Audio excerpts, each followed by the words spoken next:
इस क्वेश्चन में क्या पूछा गया है कि the correct statement with respect to the bonding of the ligands. एक लिगेंड आपके पास है Me3N और एक लिगेंड है Me3P। नाइट्रोजन को बस रिप्लेस कर दिया गया है विथ फॉस्फोरस। और इन दोनों लिगेंड के साथ कौन सा मेटल आयंस का बॉन्डिंग के बारे में बात किया गया है? एक है 2+ और एक है पैलेडियम 2+। अब आपको बताना है कि कौन से लिगेंड के साथ कौन सा metal ion strong bond form करेगा, और उसके लिए आपको ऑल पॉसिबल 4 ऑप्शंस दिए गए हैं। आप कैसे इसको अप्रोच करोगे? देखो, आपके पास जो लिगेंड दिया गया है वो है कुछ इस टाइप का, जनरलाइज्ड फॉर्म अगर उसको हम लिखे इस टाइप का लिगेंड है, जहां पे R है कोई भी एल्किल ग्रुप, यहाँ पे स्पेशली मिथाइल ग्रुप को असाइन किया गया है इस टाइप के लिगेंड के लिए। और X क्या है? X है p ब्लॉक एलिमेंट जनरली, यहाँ पे एक है नाइट्रोजन और दिया गया है फॉस्फोरस।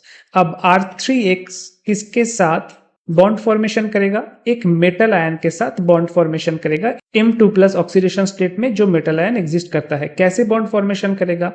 आपके पास ये जो p ब्लॉक एलिमेंट दिया गया है ये किस ग्रुप का है?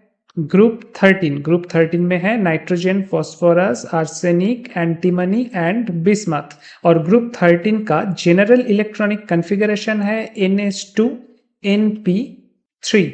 दैट मीन्स ग्रुप 13 का कोई भी एलिमेंट 3 मिथाइल ग्रुप के साथ यानी कि 3 एल्किल ग्रुप के साथ बॉन्ड फॉर्मेशन करने के बाद भी उसके पास 2 इलेक्ट्रॉन बचा रहेगा विच इज लोन पेयर, और इसी लोन पेयर को वो डोनेट करेगा toward this metal ion and इसी तरीके से ये बॉन्ड फॉर्मेशन होगा। That means ligand to metal ion charge transfer, इसी को हम बोलेंगे LMCT।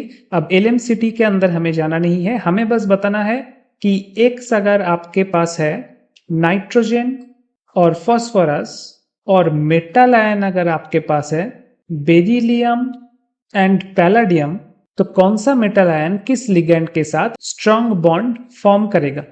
और वहीं पे आता है हमारा कौन सा कंसेप्ट आता है HSAB, यानी कि hard soft acid base concept. This concept was first generated in 1963 by R.G. Pearson.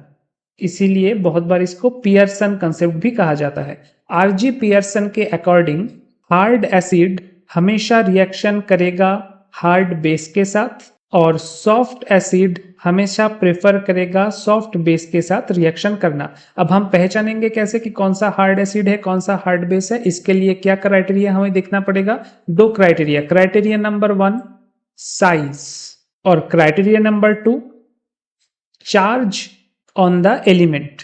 अगर साइज स्मॉल हुआ और चार्ज अगर हाई हुआ तो क्या होगा? एक स्मॉल आयन या फिर स्मॉल स्फीयर के ऊपर अगर हम हाई ऑक्सीडेशन स्टेट या फिर चार्ज को रखेंगे तो उसका चार्ज डेंसिटी बढ़ जाएगा, है ना, उसका चार्ज डेंसिटी ज्यादा हो जाएगा, और जिसका चार्ज डेंसिटी ज्यादा है उसी को हम बोलेंगे हार्ड एसिड या फिर हार्ड बेस। सो स्मॉल होना चाहिए साइज और हाई होना चाहिए चार्ज। और अगर साइज लार्ज हुआ और चार्ज भी कम है यानी कि लो चार्ज है, इन दैट पर्टिकुलर केस हम उसको बोलेंगे सॉफ्ट एसिड या फिर सॉफ्ट बेस। ओके, अब आपके पास ग्रुप 13 में जो नाइट्रोजन और फॉस्फोरस है ये दोनों पहले आप बताओ एज एसिड काम करेगा या फिर एज बेस काम करेगा? According to Lewis acid base principle कोई इंटरेक्शन में अगर इलेक्ट्रॉन डोनेट होता है तो इलेक्ट्रॉन डोनर को हम बेस बोलते हैं। और यहाँ पे क्या हो रहा है? यहाँ पे R3X, जहाँ पे X है नाइट्रोजन या फिर फॉस्फोरस, वो अपना लोन पेयर को डोनेट कर रहा है towards the metal ion.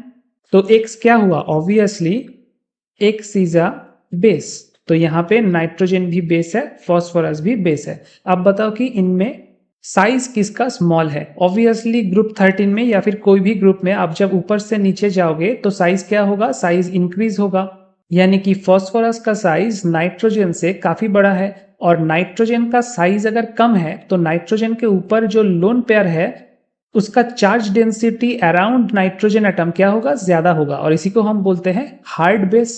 So phosphorus और नाइट्रोजन में आप कंपेयर करोगे तो nitrogen will be your hard base और फॉस्फोरस क्या हो जाएगा, soft base with comparison to nitrogen. ये रिलेटिव कंपैरिजन है। अब हमारे पास बाकी क्या है, मेटल आयन। मेटल आयन के तौर पे एक है हमारे पास बेरिलियम Be2+ और एक है palladium Pd2+।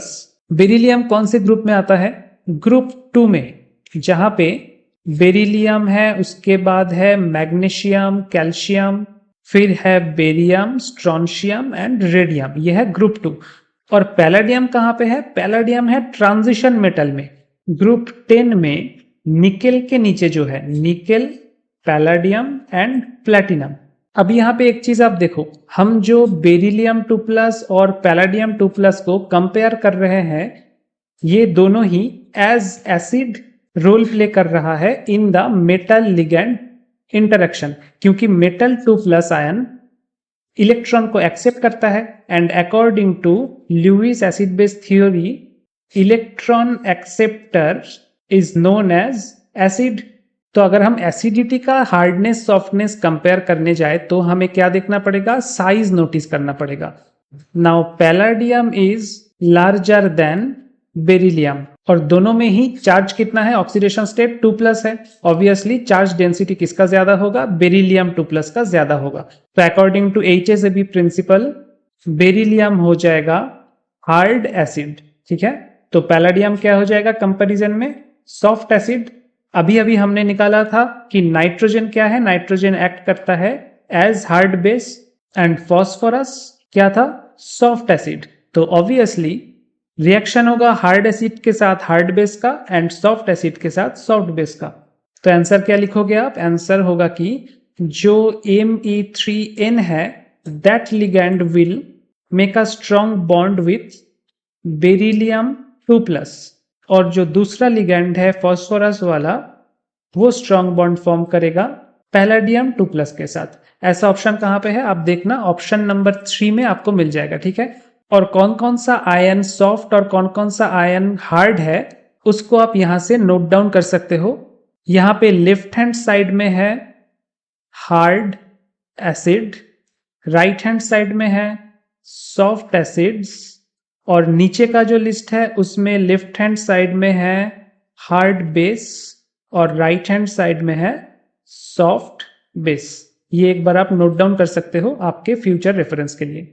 So thank you and have a nice day.